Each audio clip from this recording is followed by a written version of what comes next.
Thanks all for joining us tonight. It's just after 6:30, so I thought I'd get things underway. My name is Mark Green from New South Wales Rugby, and if I can welcome our facilitator tonight, Keith WHELAN, also known as the Grants guy. Some of you will be familiar with him. We've had a great response for tonight. I can see we're already up to over 50 participants, which is wonderful, and we'll get a few more than that as the night presses on. Tonight's been set up specifically to help you with grant opportunities around the Greater Cities and Regional Sport Facility Fund, which I know closes in a couple of weeks, but there'll be other opportunities later in the year to apply for these grants if you wish as well. Otherwise, I'll hand it over to Keith now and take it away, Keith. Thanks for joining us. Thank you, Mark. Good evening, everyone, and thank you very much for joining us this evening. Let's talk about how to get your grant ready, particularly obviously for this grant funding round. And as Mark said, there will be a second funding round later in the year, in the latter half of the year. So if you feel you're not prepared now, you feel you haven't got the resources, the plan, the project, the capabilities, the budget, all the aspects I'm going to talk about, then wait. And we'll talk about that towards the end of the evening as well. There's no point rushing that in the next 2 weeks, because there will be a second funding round. Funding will be allocated. That's already been distinguished by the New South Wales Office of Sport. So some of the quintessentials they expect, and I'm going to go through them what they've said already. So one of the things I recommend is go to the website, have a look through the material they've already provided to you as a resource from Office of Sport. They put up the webinar, obviously, that they had a couple of weeks ago as well, the recording. Make sure you watch that, it's fantastic. And then some of the other resources as well, particularly the FAQs, which I'm going to focus on today, because they're the questions that have been asked by other rugby clubs, other sporting entities across New South Wales as well, regarding the grant funding round, whether you're a regional club or whether you're a metro club at the end of the day. So the biggest issue, obviously, for yourselves as rugby clubs is time and capacity. Time to write the grant and capacity to deliver the grant. So you're going to have to look at, can I get that done on time and on budget at the end of the day? So it's the biggest consideration, because you've got the bones of 2 weeks to put this grant together. It is an onerous process. There's a fair bit there at the end of the day. You have to write a project plan. You're going to have to get your budget, letters of support. You're going to basically advocate, get relationship building done as well at the same time. So use it as a learning process for yourself. If not this funding round, the future funding round, as we've talked about already. But who's going to write the grant? How are they going to write the grant? And then your capacity to deliver it, because you're going to sign a funding arrangement or a funding contract, and you're going to have to deliver on time and on budget, basically. And that's over about a 2-year period, basically, okay? But at the same time, it's quantifying, do you have the capacity right now to actually accept this funding? Now, that may sound like a weird question, where most people go, yes, of course we have. But really, it puts an undue emphasis on you that actually, if you get awarded this funding, you're going to have to deliver against the contract you're going to sign with the Office of Sport. And unfortunately, we've seen other sporting entities in the past misappropriate that and not deliver on time and on budget. So make sure you step back and look at this funding opportunity objectively, and that you can deliver against the current requirements. Otherwise, as I said, look at the next funding round in the latter half of this year, circle the wagons, line up the ducks, and any other analogy I can give you basically in terms of getting grant ready. Because not only should you be looking at this as a grant as a club, you need to be looking at future grants funding rounds, not only from state government, obviously federal government, local government, wherever you're based, basically, and obviously Clubs New South Wales funding and other funding that's made known by philanthropics as well, that have sport as a target area, community as a target area, health and well-being as a target area. So it's quite wide expanse. So use this even as a template. If this is your first time writing a grant, use this as a learning process for all the other grants, particularly you can apply for, and creating that grants calendar for your club or your association, and looking what top 10, what top 20 grants we should be applying for in a calendar or financial year. And what are we missing out on at the moment that other sporting codes are getting? And why should we be missing out on that when we shouldn't be at the end of the day? Okay, so time and capacity, be mindful. Have a plan.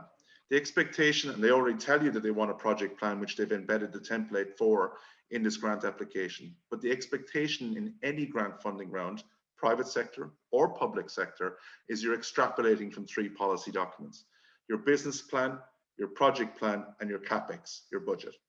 Okay, so they expect you as a club and as an association to have a business plan, a roadmap of where you're going and how you're going to get there, a project plan specifically for what you want to do, put up the floodlights, put drainage in the pitch, new dressing rooms, create a female team, underage teams, have project plans. And the project plan's only a couple of pages. And then put a budget to everything. Have a budget basically racks up, stacks up, right line items in there, got your quotes, everything done basically. So they expect that every time, all the time. So again, look at this as a learning opportunity to say every single time, and good governance and best practice as a club is to have a business plan or a strategic plan, and then have a budget, and then basically look at the project plan for that distinct project that you want funding on or off, on the pitch or off the pitch at the end of the day. So they really are testing you. Okay, they're testing you on due diligence, probity, transparency, authenticity, all these words they love in government, basically, that you can legitimize yourself as a business entity. And that might sound strange talking to you as a rugby club, that I'm talking to you as a business entity, but that's how they see you, profit and loss. So no doubt you do a fantastic job on the pitch as a club. They're now testing you off the pitch in terms of your management structure, your committee, your board. Can you articulate yourself? Are you making a profit? Would they invest into a club that's making a loss? No, they will not. They will not put money in a bottomless pit. So at the end of the day, they want to see that you're financially sound, which is coming back to all your alternate revenue streams, because the expectation again is that you're going to put in contributory funding against this fund. Okay, optimally, while they're not asking for it blatantly, they said in the application, optimally, a contribution will be well received. So I would say to a rugby club, 10 to 30% ideally as a contribution to your project, if financially feasible and viable. If not, put something in at least. Put your money where your mouth is to show intent as a rugby club that you're committed to this. Because again, their expectation is you're sourcing revenue from alternate revenue streams. So that's other grants, sponsorship, fundraising, crowdfunding, bequests, high net worth individuals, because this is what all the other sporting codes are doing. So again, it's knowing where you are and where you need to be in terms of grants, what grants are available out there for you, and what you should be applying for, and more importantly as well, what you shouldn't be applying for, where you're wasting time and effort on the grant. But learning from every grant application you put in, learning from all the previous grant applications, and look at the funding they've given indicatively as New South Wales Office of Sport in the past, and to what. Now this is predominantly infrastructure in this case in point, but we're seeing, just to go off on a tangent for a second, a lot of funding going to female participation in sport, multiculturalism in sport, Aboriginality in sport, health and well-being initiatives, partnerships. Government doesn't like silos, so it likes sporting clubs to be the conduit of the community, be part of these sporting hubs, partner with schools, partner with community groups, partner with different entities across the area. So what they call community capacity building. Okay, so you got to think for your club, and then you think of the wider sphere of influence as your club. So that could be partnering with another rugby club, could be partnering with another sporting club at the end of the day. A lot of considerations, a lot of things to think of. Why am I going through them all? This is now the expectation. The bar has been raised. The benchmark is there in terms of what the other sporting codes are doing and where you can be as well. And this is all feasible, everything I'm saying tonight, if you take it in a baby step fashion. I don't expect this to be done overnight. I don't expect it to be done by the end of the financial year. But use this as a template for learning this grant, because it will come up again at the end of the year, but use it as a template for learning for all the other grants that you could be applying for at the end of the day. So have the plan, have a budget, as I said, do it up. Now, if you don't feel confident in it, get the bookkeeper, get the accountant, get someone who's got a financial experience as a volunteer in your club to give it the once over at the end of the day, to look through it. Don't speculate with numbers, all right? It must stack up, add up. You wouldn't be surprised what I see with budgets at the end of the day. Quintessentially, we're not looking for artificial budget inflation. It has to be legitimized. Everything you put in the budget must be project related. Okay, I'm not going to pay your overheads or your running costs. It must be project related at the end of the day. So the breakdown must be there. And I'm really looking for sustainability. All right, if we build it, they will come. So I need figures to back up the costs, to substantiate that. If we want to put in a new stand, if we want to put in a new scoreboard, if we want to put in drainage or dressing rooms, people are going to use it. I want to see maximum utilization of that facility. So you must legitimize that at the end of the day, okay? Very, very important, because they don't want empty stands or empty facilities. They want maximum utilization. So you got to break it down in your training. You got to break it down in games played, sharing the love and working with other clubs or other sporting entities as well. That's what they want to see as justification for the investment at the end of the day. Quotes. You're going to have to get your quotes in order. Optimally, you're looking for about 3. They always look for about 3 in any government grant at the end of the day as a cost comparison. So get your quotes now, and you're going to need them basically very, very fast, obviously, for what you need. They want to see that it's optimally priced correctly. Letters of support are going to be integral here. So A, your governing body, New South Wales Rugby. B, your local politician.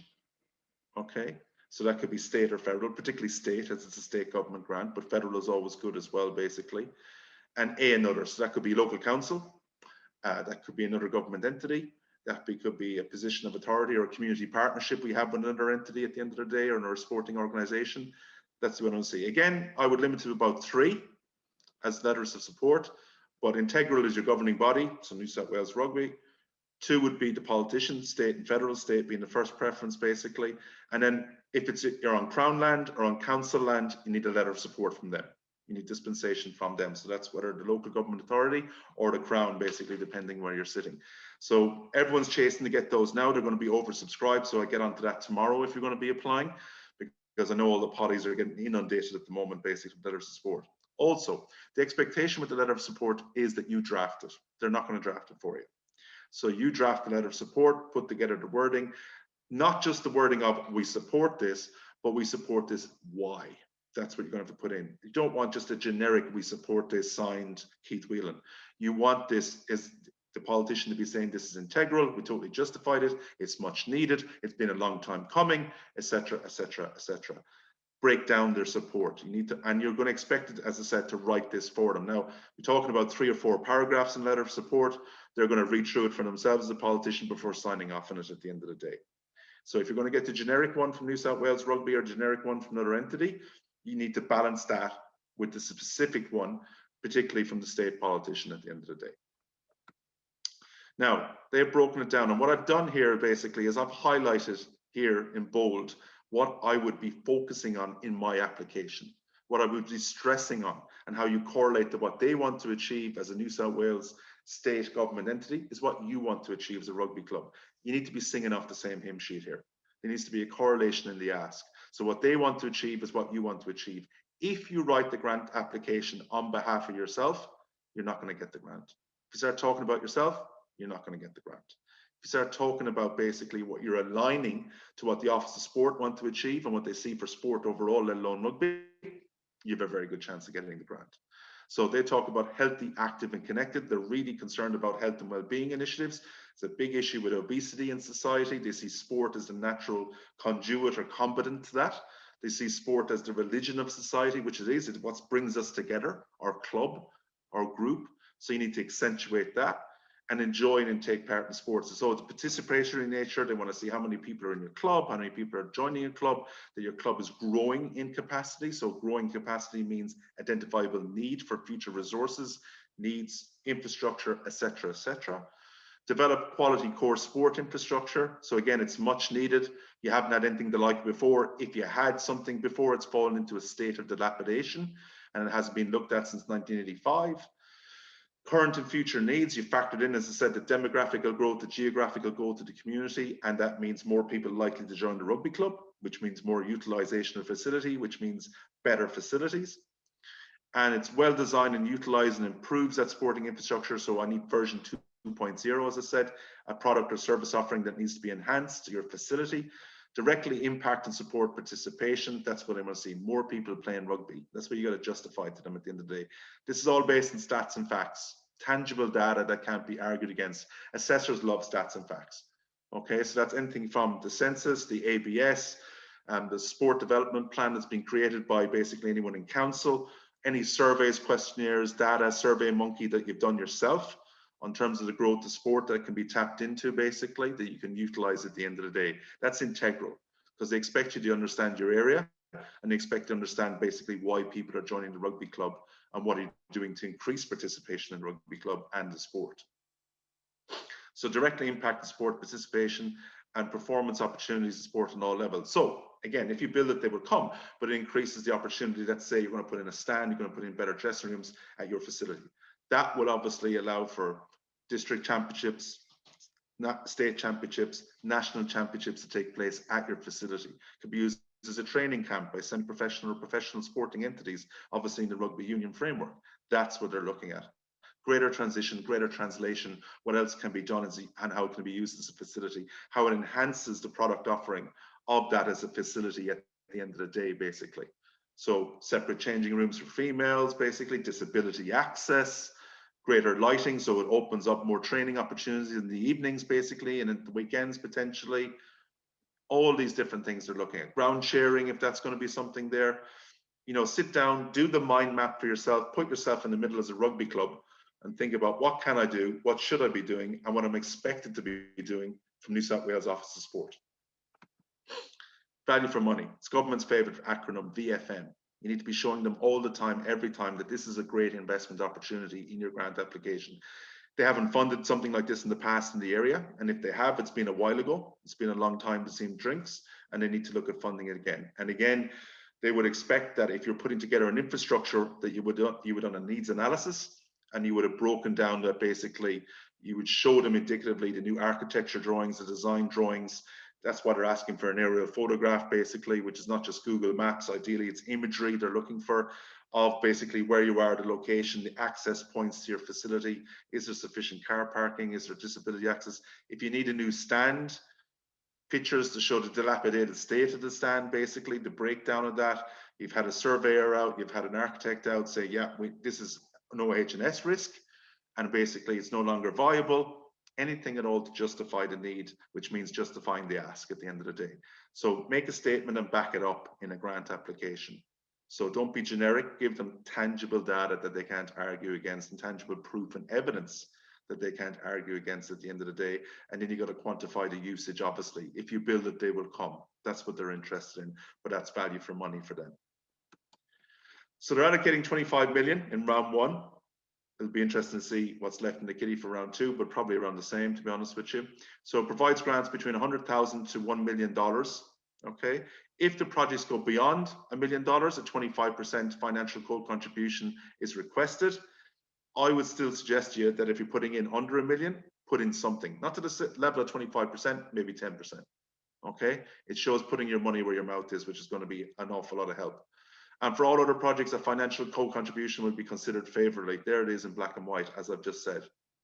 So while they're not stipulating you have to, it's not mandatory, it would be seen as favorably. There it is, blatantly said in their own words, not mine.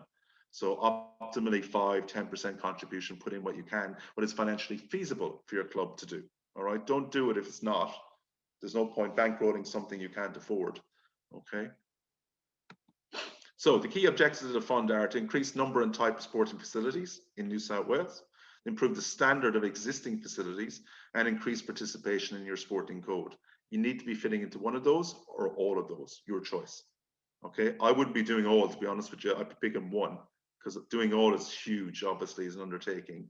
So whether you feel you're growing the sport as growing the code, so basically, or you're growing facilities in terms of your facilities needs. So strictly speaking, this is facilities funding, all right? So it won't get a better opportunity basically to do the paint job, to do the drainage, to basically get the bathroom done, basically the toilets, the changing rooms, whatever, the sheds. Otherwise, it's looking at participation in sport. How are you growing the sport? How are you getting more young people playing rugby union? How are you getting people from a diverse background playing rugby union? How are you getting people from a disadvantaged background playing rugby union at the end of the day? And what's that leading to in terms of health and well-being, being part of a rugby family, being part of a rugby club, being part of society overall, basically, is what they're looking for at the end of the day. All right, and how rugby is a conduit to that in your community. Okay, that's what they're interested in at the end of the day.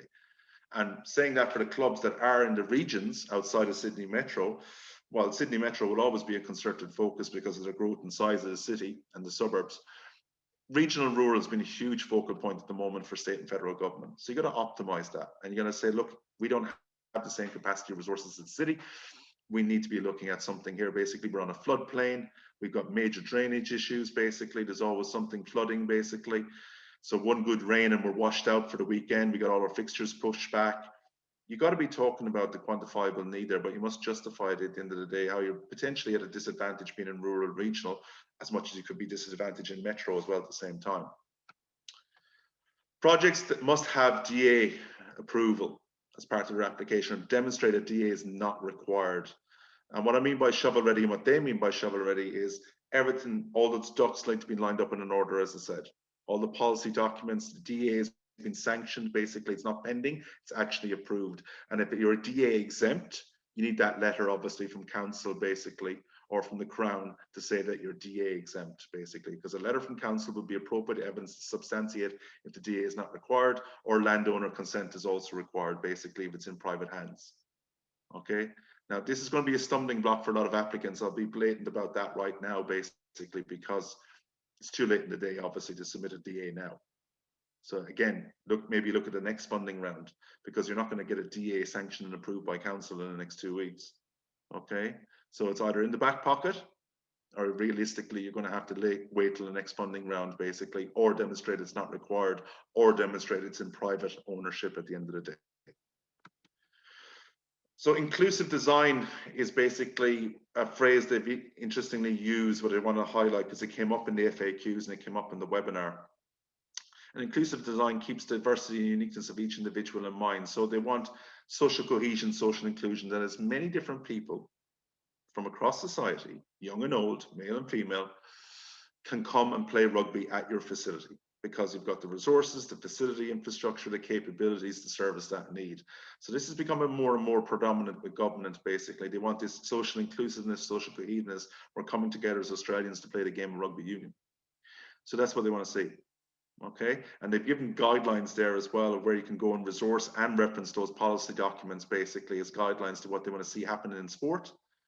And then obviously the building codes and standards as well, basically, that they expect you to be up to scratch with basically, that you would have saw consultation from your construction company, and you're getting the quote off from your architect, etc., basically. So these are universal design principles, as I said, and they're universal benchmarks now according to government. So you need to be subscribing to them at the end of the day. Okay. Components for disability instructor to be favorably received. All right. So again, this is big on their agenda. So disability access, basically, not just for players, but for supporters.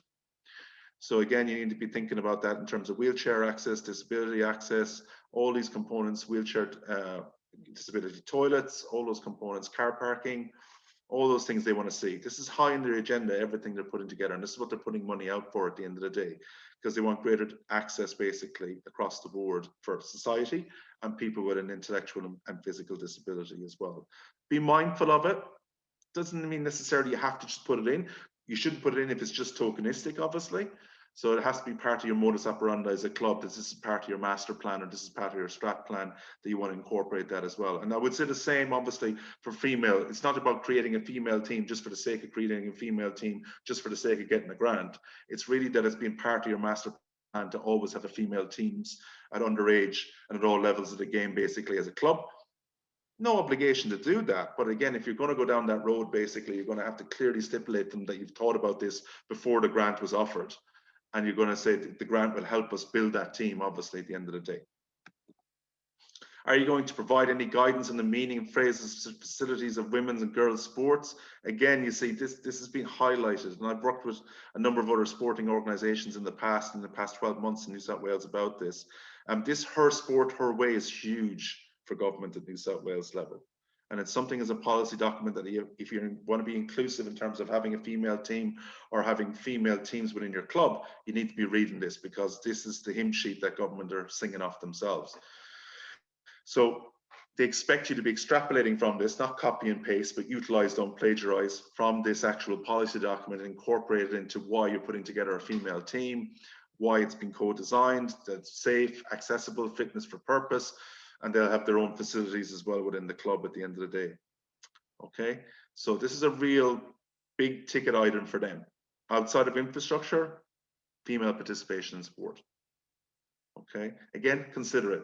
Maybe for this funding round, maybe for the next funding round, but it's going to be there for a long time. Has been there prevalent for at least 2 years now, and what they've awarded funding. And that Her Sport, Her Way is your Bible moving forward, basically what they expect to see in terms of female participation in sport.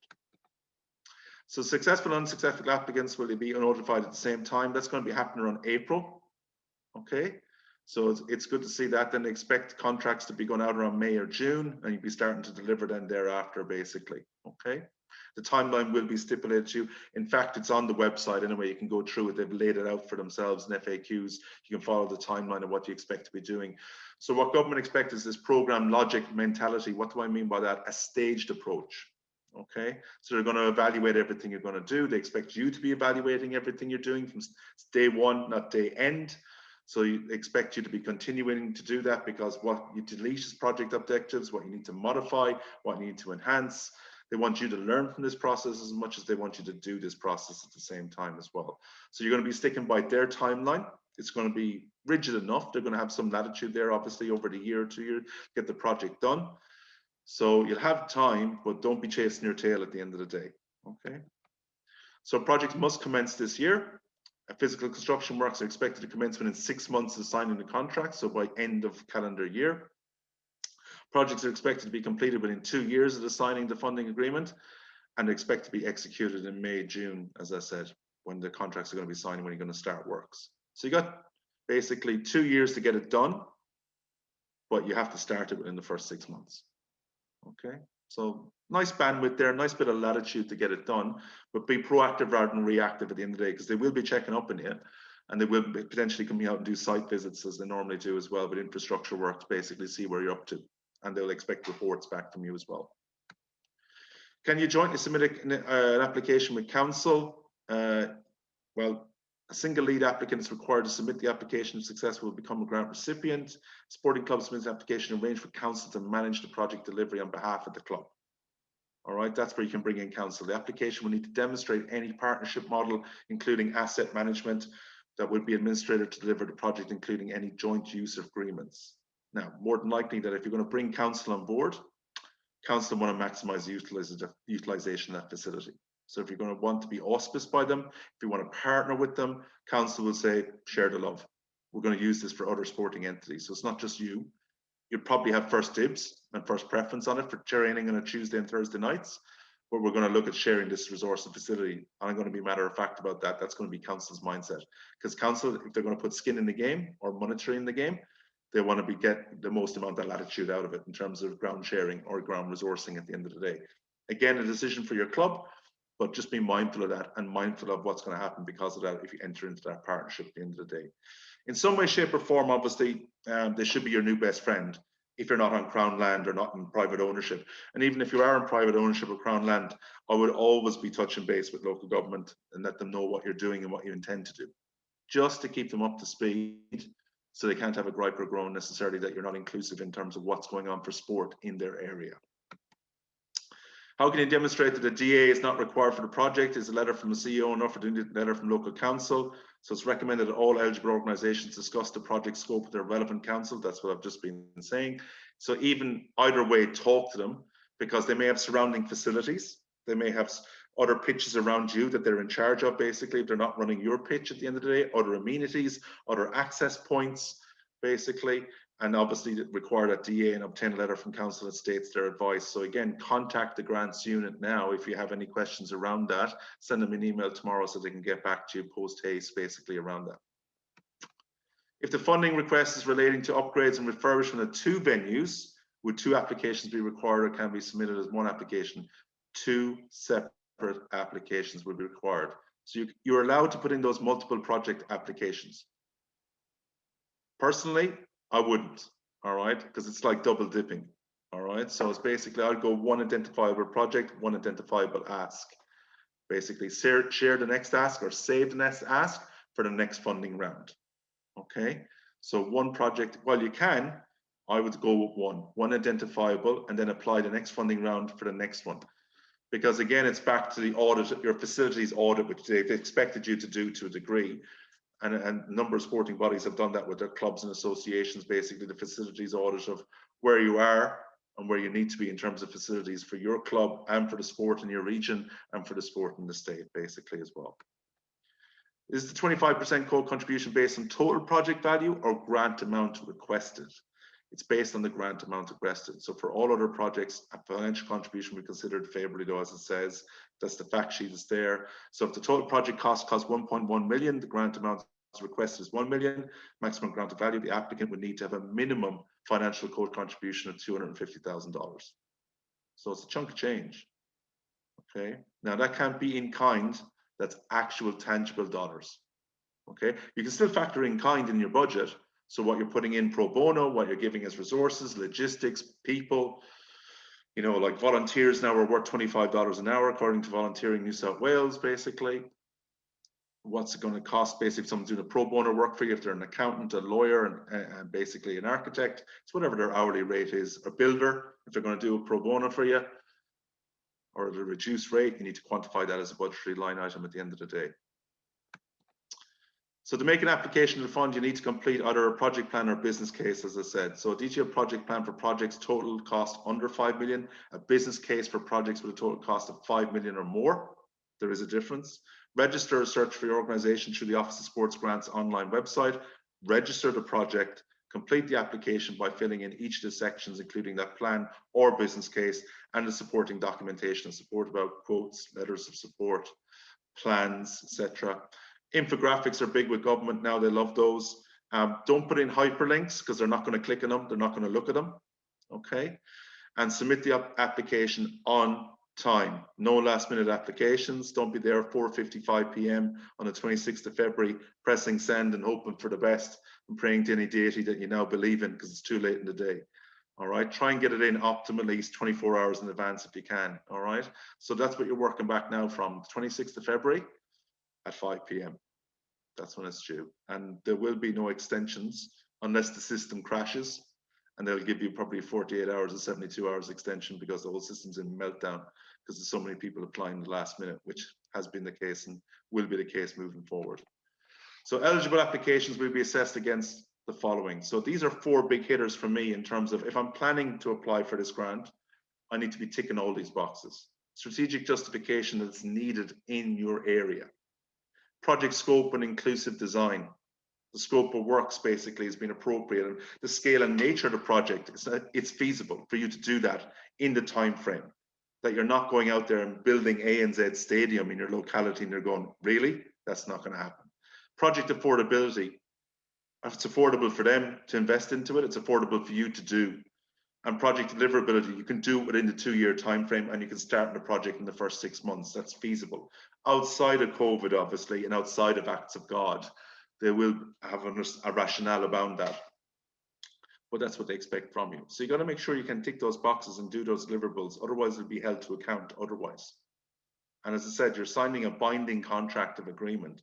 So while I say to get the accountant to look through your budget, get your lawyer to look through the contract before you sign it. All right.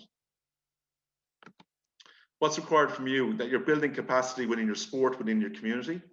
You're going to have sustainability of approach, that you're a financially sound investment and you're going to be here as a club in 2 years, 3 years, 7 years, 22 years.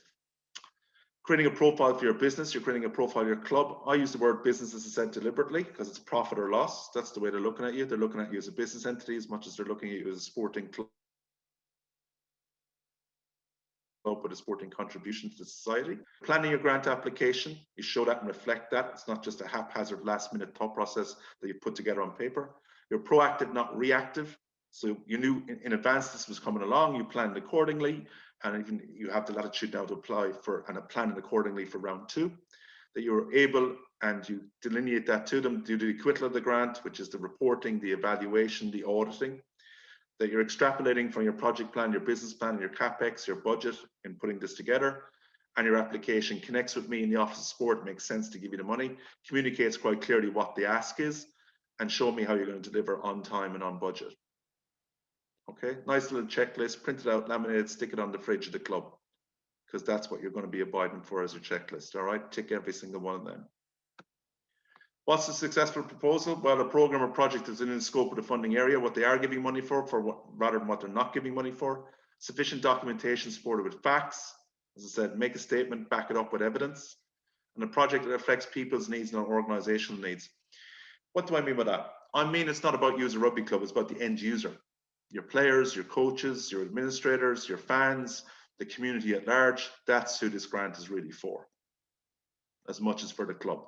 So it's the general populace, it's the general public and those sporting aficionados loving the great game of rugby union. So again, it's basically, don't be talking about the club, talk about the end user and all those people in society that can benefit from this at the end of the day. And that's a broader reach beyond your club membership as well. Why are projects declined? these are my own slides that I'm going through now, basically, and the past couple as well. And these are some of the reasons I've synopsized as why we're knocking you out of the ballpark in round one and we don't give you the grant.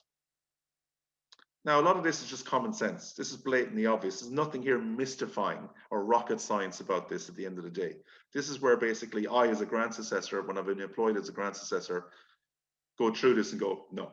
So optimally, I reviewed my grant assessing process recently and I culled 60% off the top. 60% usually, because people are quintessentially doing the one fundamental problem or issue with a grant application. They're not answering the question. So answer the question you think you're asked, answer the question you are asked rather than the one you think you're asked. So go back and reread it again. And that may sound blatantly obvious, but it was the same technique you used in high school and uni. Read the question, answer the question, get the marks. Okay? And less is more. I don't need everything in a grant application. I just need to know that basically the important information. So because a grant sentence should be no longer than 20 words. The opening statement in each of your grant's answers should be 20 words or less. It should be an impact statement. It should get me square between the eyes as an assessor. So no wordology, no waffle, and no blue sky statements. Okay? Don't talk around the subject, talk at the subject at the end of the day. Okay? So it is in a way, and not to sound pedantic, it is a test of your grammar, syntax, punctuation, and spelling skills. So use Grammarly, use spell check, do a proofread, edit it, do several different drafts, do version control, because it ain't going to happen in one foul swoop. Okay? So understand there's a process, baby step through this at the end of the day. But these are some of the reasons. And the big one being down the bottom, evaluation procedure. I deal with so many sporting entities that get the grant and we never hear from them again until the next funding round. You should be constantly talking to them because you're doing the on-sell. Writing a grant application is a glorified sales pitch. I'm really asking you as a rugby club, do you know how to market yourself? Do you know how to sell yourself? Because that's what they're asking you. Because they're working off the first template, all right? And the first template you designed to write a grant is the 5 W's equals how. Who are you? What do you do? Where do you do it? When do you do it? Why do you do it? And how much do you want for it? That's your first template as a rugby club, in not only in sales and marketing, but in grants applications as well. But evaluation is key. It's a big bugbear for Office of Sport. Office of Sport are worried about the state of governance in a lot of sporting entities. Basically, again, it's a slipshod, or you haven't done change management, you're doing it the same way since 1955. They don't want it that way. They want you to be, even though you may be amateur, as professional in mindset as possible. So they're all about measuring outcomes again. They're asking for these more and more. You need to be understanding of that. Okay. So very much basically thinking about how do we benchmark against what they want, the goal statement or objective statement, activities and tasks necessary to accomplish these objectives. How do we measure success? Big thing for government, KPIs, ROI, key performance indicators, return on investment. Government's favorite phrase overall though, welcome to the world of acronyms, VFM. VFM, value for money, because it's taxpayers' money. So you got to talk about value for money the whole way through your application. So I want to talk about the 3 C's. If you remember anything from tonight, a well-written grant application is clear, concise, and compelling, or short, succinct, and to the point. That's what I'm looking for. Less is more. Okay. How does your mission align with the funding body's core priorities? Again, like I said, what the Office of Sport want to achieve is what you want to achieve as a rugby club. You're singing off the same hymn sheet. How do you collaborate with others? Government doesn't like silos. They're really testing you how do you play nicely in the sandpit. They really want to see how you get on with each other as clubs, rugby clubs, and as other sporting entities in your area. Okay? So consider that moving forward in this grant process and outside of this grant process as well. So talk about the need for funding, the commercial potential for investment into your area, lacking in rugby facilities, lacking in any sort of sporting facility of this nature that you're putting together, much needed. Again, VFM is value for money. WeFM is philanthropic, but still applicable to government. WeFM is what's in it for me, because grants equals votes. So at the end of this year, what have we got coming? Potentially a federal election, very big on the horizon. So you need to be, your new best friends are your state and federal MP, okay? Market opportunity to really profile the rugby club, because Office of Sport may not have dealt with you before, so it's a really good selling opportunity in that regard. Your management capability, they're now looking for the caliber of people on your committee. they're now asking for bios in certain instances, not in this grant, but it's really good to put that together because it's like putting it across your website. And that's the other thing I want to say to you as well. If you get shortlisted in this grant and any other grant, they're going to Google you. They're going to look at your website and they're going to look at your social media. And if your last Facebook post was August 2009, you're not deemed current, topical, and relevant as an investment opportunity. So again, as a learning out of this, get your website up to scratch, get your social media up to scratch, because they will look at it. Okay, market opportunity, management capability, and local, state, or national benefits. So if we give you the money here for this rugby club in Dubbo or Wollongong or Newcastle, how is it translatable for other rugby clubs? What's the learning? How can we sell that to the other rugby union clubs across the state, basically, at the end of the day? All right, and how can we propagate that as best practice for other sporting codes as well? So they want a translationary learning, and that's why they like these rugby clubs that come to them that are professional mindset, talk the talk and walk the walk and can back it up. All right, they're on their favorite list. All right, so know the program rules, plan your application, be creative but honest. Don't say you can do it in 18 months when it's going to take you 3 years to do it.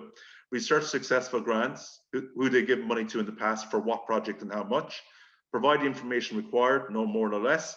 Answer the question you're asked, not what you think you're asked, and no superfluous information. As I said, social media and grants, I don't mind. You don't have to use all of these, just use what's optimum. I see clubs using all of these in some way, shape, or form. Okay, I see clubs using their WhatsApp group, they're doing podcasts, using TikTok, whatever's going to get them traction for an audience at the end of the day. Okay. Grants is about telling a story, painting a picture with words. Yes, it is. It's business storytelling 101. Where you've come from as a rugby club, where are you as a rugby club, where you're going as a rugby club. Get away from that last minute application. Be proactive rather than reactive. Have a grants calendar, know what's coming up. People can only help you if you know you exist. Profile, profile, profile. Get out there and tell the good narrative of the good work you're doing as a rugby club in the community and for the sporting code, and cultivating that relationship with the funding body. Again, if you have a learning out of this grant funding round, ahead of the next funding round, is that you should be talking to the Office of Sport. Just acknowledging that you exist, and basically how can you work better with them at the end of the day. What they want to achieve is what you want to achieve. And that's working with other connectors, internal and external resourcing. Again, this comes back to writing the grant, which is a fundamental, obviously, here tonight. Who's going to write the grant for your club? And do you need to outsource that to an industry professional? Okay, because the quantifier within grants is that, you know, as a grants consultant myself, talking to other consultants, we truly believe that most people can write a grant up to $50,000 themselves. That's a common sense application. Most people can do that. Beyond 50,000, you're probably going to need an industry professional or a content writer. Local, state, or federal current affairs, you need to be across, obviously, what Office of Sport are saying and what they will be saying, as well as your local government authority, as well as the federated body, as well as New South Wales Rugby. And reading the policy documents that are coming out of New South Wales Rugby, and you're subscribing to that and what's going to happen for the betterment of the game across the state.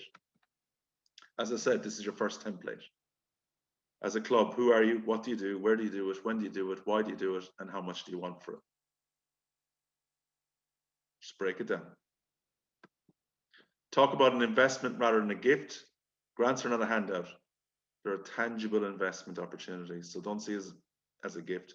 Avoid dwelling on problems, focus on opportunities. Grants are given for solutions, not problems. So don't talk about the problem in your grant application.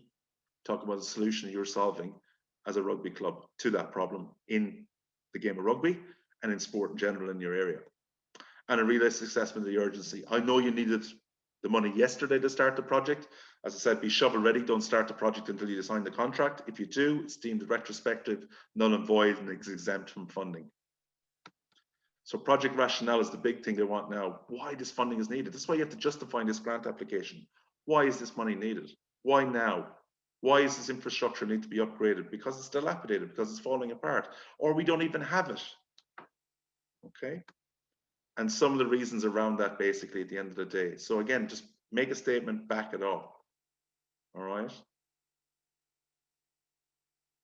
And it's got extremely more competitive, and this is why I'm going into so much detail. And I appreciate I'm giving you a lot of information and a lot of potential homework, but there's no shortcuts to be taken, because you take the shortcut, you don't get the grant. Okay, so just be mindful of this. All right, and look at your own capacity to do this in the time frame that you have, and rationalize that against the second funding round later in the year. and you fit in with local planning. So what New South Wales Rugby want to see for rugby in your area, what the local government authority want to see, what the Office of Sport want to see, and include that consultation as that compatibility in your argument as well. And timing, is this the right time to be doing this? Is this the right time to be applying for this project? Should you wait till the next funding round? Should you wait till next year? Should you apply for something else? All these questions they expect you to have answers to, whether you apply or you don't apply. So budget is huge, obviously, all right? And it's obviously pricing everything that relate to it, right? So we do like exact figures, so don't necessarily have to round the figures out. We like exact figures at the end of the day, basically. And obviously that you're eligible, what you're applying for in terms of the figures is what we're willing to pay for, okay? We don't like artificial budget inflation. In other words, it has to be project related or it's not project related at the end of the day. The running costs of your club, that's down to you. Office of Sport aren't going to pay for that. Okay, but you have to be mindful as well. So let's say you get a grant for the floodlights. Great. You get the money to put in the floodlights. Great.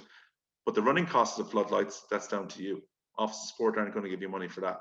So you got to show the Office of Sport you have the financial viability, not only basically to get the lights, because your co-contribution, but you're also basically can cover the running costs in the future as well, indicatively. And 50-50 funding, as I said, it's becoming more and more the norm. So that means being cash ready and have those capital available. And generally speaking, the lower percentage of funds, so the less you ask for, the more opportunity, ironically, you have of getting that funding. Okay, and that doesn't mean you don't apply for over $1 million in this grant funding round or up to $1 million. But obviously, once you tip over the $1 million mark, you got to put in the 25% co-contribution. So again, look at outsourcing the cost, outsourcing the ask in terms of that. So I've worked with sporting clubs basically that have had contributions in terms of fit out. That basically they've gone to the local furniture company, they've gone to the local office company who've donated equipment to them rather than have to purchase it or seek a grant for it instead. Okay. So again, it's all these ways of negotiating terms and conditions, which will add to the aptitude and the savviness of the club, which will be well respected by the Office of Sport, and the aptitude not to put everything into the wish list or the ask, that you've actually looked at co-contributions and sourcing it from elsewhere as well. And obviously multi-year with this one, because it's a 2-year grant, you've got to factor in the inflation factor and projected salary increases if there is going to be a salary component, particularly around that community engagement component, if you're going to appoint the project officer as well. So beware of including even minimal costs, should relate directly to the project itself. And as I said, any blowouts, not a good look. Okay. As I said, don't have started the project. All right, brand new. That's what they want to fund. They want to be there to cut the ribbon, shake the hand, kiss the baby. That's what they want to be there for. All right. None of which you can do, obviously, in COVID times. But anyway, the obligations should relate basically. Don't start anything until you sign the contract. Methodology. Simply, it's the last bullet point, folks. Just show them a planned and staged approach to delivering that over 2 years. Now, you're not going to do everything in the first 6 months. That's not feasible. It's not going to happen. Nor are you going to do everything in the last 6 months. Have a plan, have a process, have a procedure. That's what they're looking for. So this is one of 4 project plans that I usually work with my clients. I want to share one with you tonight. And again, this is just tailored to word counts, okay? So project title, less than 10 words, project summary in 100 words. Yes, all of that in 100 words. That will come with drafting. I don't expect you to do that in the first instance, but that's what they're looking for, because they're looking for a full project description, which is 1,000 words encompassing that. So you have to do a project plan, obviously, with this grant ask, this grant application. Be good to work off a template. Templates are going to be your saving grace. Have a template for your budget, have a template for your project plan. This is why I'm sharing this with you tonight at the end of the day. Worth having a look at. This is why government give money. There's 7 key principles of why they like to give out grants. Okay, I'm mindful of the time. We're nearly there, nearly at the end. Okay, so we'll leave time for questions, as I said. See how much they love the words effective and efficiency in Canberra. But at the end of the day, you stick by these 7. These are what we call the 7 commandments in the grant scheme. You're going to do quite well, because this is what government want to achieve. So you got to correlate to what they want to do, as I said, at the end of the day. And the last 3. And you can see right slap bang in the middle of it is value for money. Number 7, achieving value with public money, BFM. Now, you'll be okay. This is Commonwealth, federal, but it's translatable. I'm not saying that, I'm not mandating you have to do this, but it'd be very good if you did. My top 10, make it about your reader, make it about them. Answer the question, try not to waffle, make it clear what's in it for them, the return on investment. Be direct in the way you write it. Avoid sweeping statements. Give great examples, mini case studies to show you've done something of a similar size project in the past, a similar value. Remember, looks can kill. If it looks sloppy as an application, it must be written by a sloppy organization, not getting the money. Jog their memory if you've been in receipt of funding from them in the past, resell that back to them, and make it word perfect. Old journalistic adage, count your words and make your words count. And that's me, folks. I'm also on LinkedIn as well. Feel free to connect with me, but happy to open it up for questions right now. Is that okay, Mark? Absolutely. I've got some questions if no one else does, but let's see, go around the room and see if anyone's got any for you. Feel free to unmute or feel free to use the chat room, as Mark said. If you want to ask a question or you want to type a question, Mark will feed them to me. While people are thinking then, because we haven't got any yet, yep. tenure on grounds and applications, is there a guiding principle around what is best practice for, a lot of clubs will have agreements with councils. It might be a 1 year, 2 year, 5 year, 50 year. Is there something that you can recommend about what should a club be looking for at this time or negotiating with the council before the application goes in, or at what point does that discussion happen? Well, that discussion should have happened, to be honest with you, because you look at what the mandates coming out now from Venues New South Wales and the Office of Sport, they're looking at service arrangements around 5 and 10 year mark, because they're looking at potential developments in those areas, even the growth of the areas in the populace, but also what they have as part of future planning. So I'd be looking at those lease arrangements around those timeframes. Anything beyond that, I think you'll be lucky to get. Doesn't mean you won't get it, but I think that's optimally what definitely state and federal government are looking at, and local government as well, as that 5 to 10 year bandwidth, basically. If they feel as you're an articulate club that really has a good investment strategy and you're going to invest into that area with them in some way, shape or form, and have the capabilities to do that as well. And that may involve ground sharing, that may involve this local government prerogative of what they want to see for the area. But I know, like, clubs that have talked to me about this in the past in terms of, a lot of clubs I've worked with have created their own sports master plan to correlate to what council have created a sports master plan in terms of accessibility, what's going to be planned and designed around the area. Is there going to be housing put in? Is there going to be a main thoroughfare or basically a highway put in? Is there school going into the area? All these things they need to be mindful of, which is asking questions and then putting together a plan. But that's what I recommend. I don't think you're going to get beyond the 5 or 10 year now, given what the premium product of land in across New South Wales, let alone in Sydney Metro and other metro areas, basically, that it's so valuable now, that especially under council jurisdiction, the council want to grab the money and run, given what, with so many councils applying for rate hikes and so many councils trying to seek revenue now. Are they trying to be looking at, cutting out grounds and trying to maximizing one facility for many different sporting codes as possible? So I think 5 to 10 years is what you're going to get at best, I'd say. There's a question there, Keith, on the chat. Nick, yeah. Hi, Keith. Is there a feel with a grant of this size that smaller projects aren't going to show the value for those programs you're looking for? Yeah, there is, Nick. Good question. I think so, yeah. Because they're really, realistically, as I said, the two fundamentals. I know there's another component to this funding as well in terms of community participation or community engagement, but fundamentally it's an infrastructure grant. What can you build really for 100 to 200K? Not much these days, I'd say. All right. So because optimally you get something, obviously, but yeah, they're probably looking. I mean, as I said, they're really looking for those ticket items they can sell and leverage from their PR point of view, and it's much needed in the community in terms of it have a lifespan. We're probably looking at a lifespan of about 10 years plus anyway, basically 10 to 20 years before it needs rejuvenation again in some way, shape or form, or a lick of paint, basically. So doesn't mean don't apply for 100 to 200K, basically, but I think you're going to have a real hard time, Nick, justifying it to get it across the line that it's seen as a valuable investment. Saying that, if you can justify that because it hasn't been done before, it's in a state of disrepair, as I said, it's much needed because you quantify that, but it's in basically a state that can be optimized for another 3 or 5 years in terms of usage. And it's just basically you're putting a lick of paint in it or you're getting the roof done. You know, I just had I worked with a sporting club recently, just needed their roof done, which was $55 they have to pay for their changing room area, basically, small area. But again, it's just top up work. They'll happily fund top up work as well. But they want to see that indicatively you're growing to something bigger as well. So you'll have a good chance if you legitimize it.